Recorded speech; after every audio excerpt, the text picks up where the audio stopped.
Hello there. Welcome to Philosophy of the Barber, where I chat at you about various life topics from the perspective of a friendly neighborhood barber. A quick introduction on who I am. My name is Bree. I have been a barber for 15 years. At one point, I owned a barbershop of 3 to 6 chairs for a period of 10 years, and I currently operate a semi private suite. I have a master barber and a school instructor license in the state of New Hampshire, and I currently serve on the New Hampshire Board of Barbering, Cosmetology, and Aesthetics. Speaking of, here's a quick disclaimer. So I wanted to start on the topic of why private suites are so popular now. Now, forgive me if I keep looking to the left of the camera because that's where my notes are. So first, I wanted to talk about a bit of a cultural shift that I've noticed, or it could also be a generational shift, but let's be honest. COVID did a number on a bunch of industries, certainly the hair industry. And I feel like that caused people to really take a look around and evaluate how their time was being spent, the expectations that they were having to meet from their employers, and the type of life work balance that they wanted with their families, and really just figure out what they wanted, how they could maintain happiness in life, and you know the ups and downs and the uncertainties, and really make decisions that were best for them, and no longer prioritize sacrificing for the people you work for, especially if it's more on the corporate end of feeling like you're a number or that you're disposable when it comes to certain industries.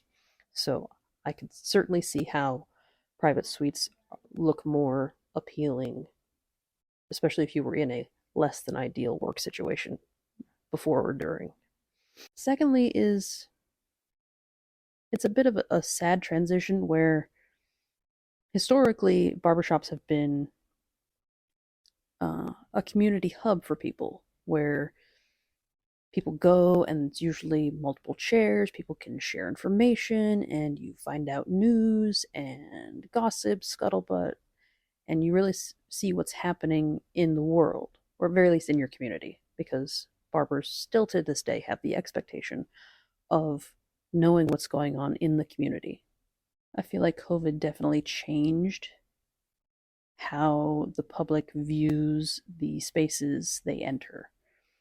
Thankfully, we're in an industry that favors sanitizing and making things safe for the public. That's why we're licensed in the first place, though the public doesn't necessarily know that. Uh, but I think that through COVID, they, one, found a new value for us, but two, began to enjoy more one on one connection. And that takes me to my next point of why private suites are becoming more popular and why personally my clients appreciate my one on one time. So before I sold my barbershop, I had transitioned myself from being on the main floor where you had 5 chairs and 5 barbers cutting hair, and so it was loud, it was busy, it was active. And I shifted myself to a private backroom space because that worked best for me. I am naturally an introvert. I The way I tell people is I don't compete for sound. So if I find myself in a space that is loud, especially if there's music or television or lots of loud, boisterous conversations, that makes me feel like I don't want to add to that because it's already putting pressure on me. I'm very sensitive to that. So I'm not going to compete by making myself louder. Realistically, if I make myself loud, I just sound like I'm upset. Um, so I moved myself off the main floor to a private room where I could perform more intimate services, like more facial massages, skincare routine, facial shaves, like things that are more of calming and relaxing, winding down. It's not great when, somebody's buddy comes in while they're in my chair and I'm trying to give them a shave or a haircut and they come over and are like, "Oh, my turn." Like, it's all good if that's your guys' dynamic, but like, I'm trying to connect with my client. I don't appreciate people kind of butting in without being invited. So that was before COVID. I already had transitioned and gone to an appointment only business model for myself. So going through the transition of COVID was not difficult for my clients because they were already used to it. But that means that I've already tailored my clientele at that point to people who valued that one on one, more private experience. So when I finally sold my shop and transitioned to a private suite, that transition was not stark. That was not like a, whoa, where are we going? What's happening? It was a, okay, we're moving to this location, but the atmosphere, the connection, the quality of service offered, none of that changed. So there wasn't a learning curve that I had to worry about with my clientele. I do think that from a professional standpoint, why suites are appealing is partially because of our access to information nowadays. One of the benefits of entering a shop straight out of barber school was that, especially with multiple chairs, is that you had the opportunity to learn many things from many barbers. They could help grow you in your skill set, but also your experience in business understanding and customer service. Like those things that there's no way for you to properly learn that entirely in barber school, especially given that you only have so many hours to learn the trade of cutting hair and shaving faces, and sometimes chemicals, depending on what state you're in. But like really learning the nuances, especially if you've not had a customer service job before, like really learning how to interact with the public, how to interact with coworkers properly, how to be professional. But even like the business side of things, especially if you're hopping in to a shop that, rare though it may be, has a W-2 business model and has employees, and then even more so, you're kind of counting on somebody to educate you on the concept of the independent contractor situation where they're going to 1099 you or you're paying a flat booth rent. So all of those things for the average person are completely foreign if you've never had that sort of employment structure before.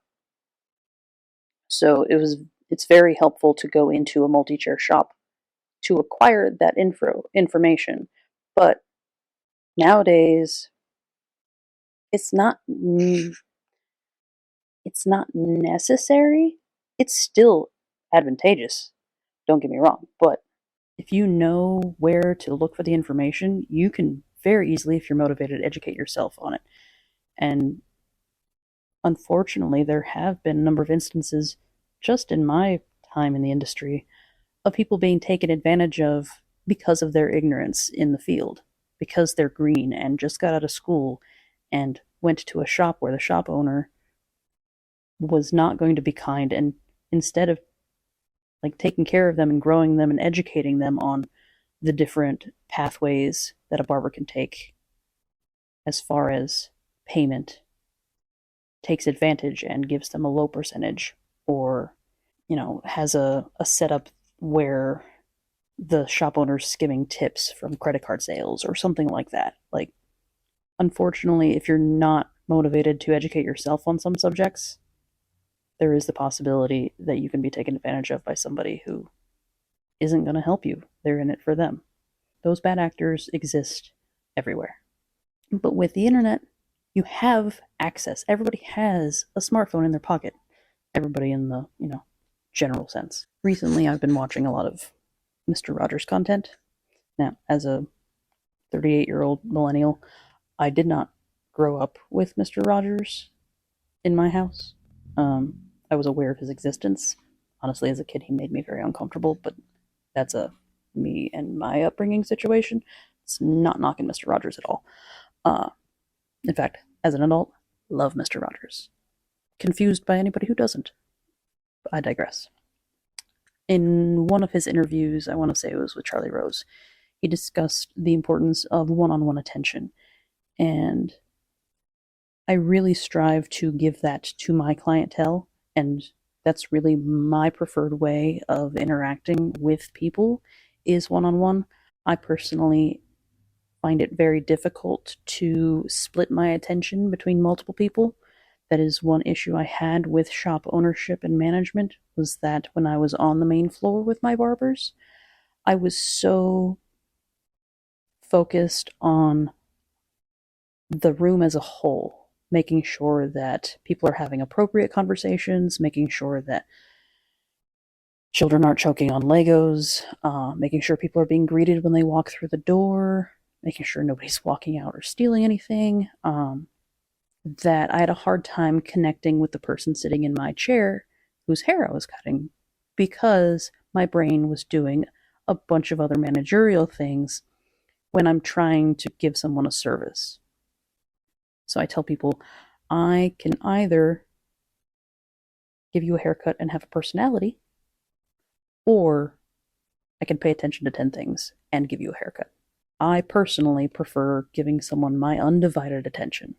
I view that as a sign of respect and appreciation when someone does that in return. So in a private suite, there are no distractions. You can give your full attention to your clients. And especially if you're someone who is tired of the culture, as far as in a salon culture, where it's common to double book or squeeze a haircut in while someone's processing under the hood dryer, things like that. I could not do that. I would be so anxious the entire time and feel as though that I'm not giving someone my all. I think that the people who can do that are magicians. I am so impressed by anyone who can juggle that many things. I, however, cannot guarantee the quality of service that I like to give people if I'm trying to service multiple people at the same time. I just can't do that. My limitation. I do think in the barber industry, there is an interesting phenomenon with, at least here in New Hampshire, and most likely the industry in the US, there's been quite the influx of new people in our industry over the last 10 years. And growth in any industry is going to be great. It helps improve things, move things along, the market grows, it's fantastic. And realistically, one barber only needs 200 to 400 people to stay busy, depending on the length of haircut you like to give and the price you like to charge. Barber math is simple. If it makes sense and it works for you, great. But I do think that there is a major shift in barbers of various generations. And especially now, post-COVID, where people shifted a lot to an appointment-only model. I myself, as I said, I went to an appointment-only model before COVID, but it became the industry standard now. I do know of barbershops that still do walk-in only, but they are by far the outliers. Most barbers, just like restaurants, if you don't have the option at least to book an appointment online, like, people value their time a lot more now. People are busy. They want to make sure that they know when they're going to get in and when they're going to get out. They don't want to go and sit and wait for 2 hours when they have a list of things that they need to do that day. Or they have kids going to sports and all sorts of stuff. Like, we have lives. And we're not getting any slower unless you're making an effort. So I do think that the mindset of people who started in this industry with the walk-in model probably look down a bit on people who came in after the appointment priority shift, because there's a different expectation of dedication in the industry. Like in the walk-in model, you were expected to cut hair until the line was gone. And then, if you had a moment, you could take a lunch or go to the bathroom or whatever break you needed to do because you're a human being and not a machine. It was expected that you would prioritize the customer at all times. Now, with the appointment model, you can schedule yourself a lunch. You can schedule an extra 5 minutes between clients so that you can use the restroom or take a break, not be on your feet all day. And like, these are all healthy things. These are great things that should be prioritized, and in my honest opinion, should have been prioritized long before COVID. But that was then, this is now. We know better now. We're growing, we're moving, yay. But I think that the people who went through the walk-in only era may hold out negative feelings towards people who don't know it. I mean, you could see it in any generation. You don't know what it was like. You think you're successful or you're tough or whatever. You won't even pick up the broom, or just those things of going, you're so spoiled now. It's like an older sibling looking at the youngest and going, oh, mom and dad are so easy on you. You didn't, they were so strict on us, like we couldn't get away with anything. You can get away with everything now. It's like, we grew up in the same house, we had the same parents, but yeah, we're going to have different childhoods. It's just the nature of things.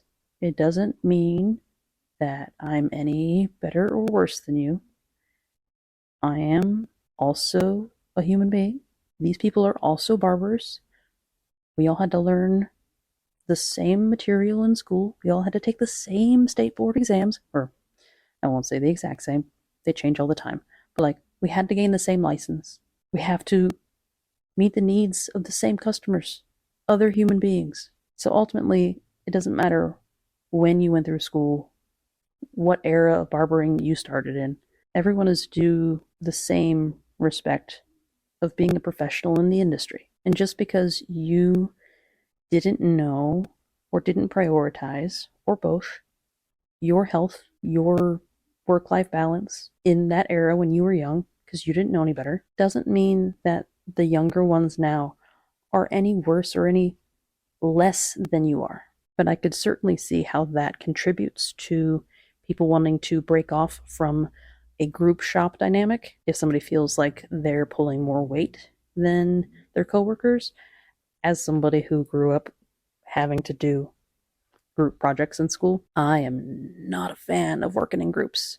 I hate working in groups. I'd rather have to do 5 times the work and guarantee and know that it's going to get done to my standards than have it be disseminated across 5 people and somebody not do their part and then me end up having to pick up the slack anyway. I don't like that uncertainty, so I'm just not going to do that. Now that's me. It's my experience. That's how I choose to solve those problems. But I'm not the only person that's like me in this world, I'm sure. I mean, we're all unique, but I'm sure there's somebody here that agrees with me. So to have that sense of control that you get from a private suite, don't get me wrong, you have to cover all of your overhead when it comes to large shops, especially if the shop owner covers back bar, supplies, things like that, or a centralized booking system, like those types of overhead that individual independent contractors don't necessarily have to worry about. It's really nice to have that, but if that group dynamic is not working for you and you'd rather be like me and take on all that responsibility yourself because you're disciplined and motivated and have a clientele that is a great foundation to build off of, then I can see how, I can just go do my own thing. I have my own space, but it's not a full shop. It's a full shop, but it's not a multi-chair shop. You don't have to worry about finding other barbers to fill your chairs or the management aspects of being a full shop owner versus being a sole proprietorship, self-employed. You just worry about you. You can have all the clear communication with your clientele that you want, and everybody understands the situation where it's just you. Obviously, there are drawbacks. The shop doesn't open if you're sick. The shop doesn't open if you're injured.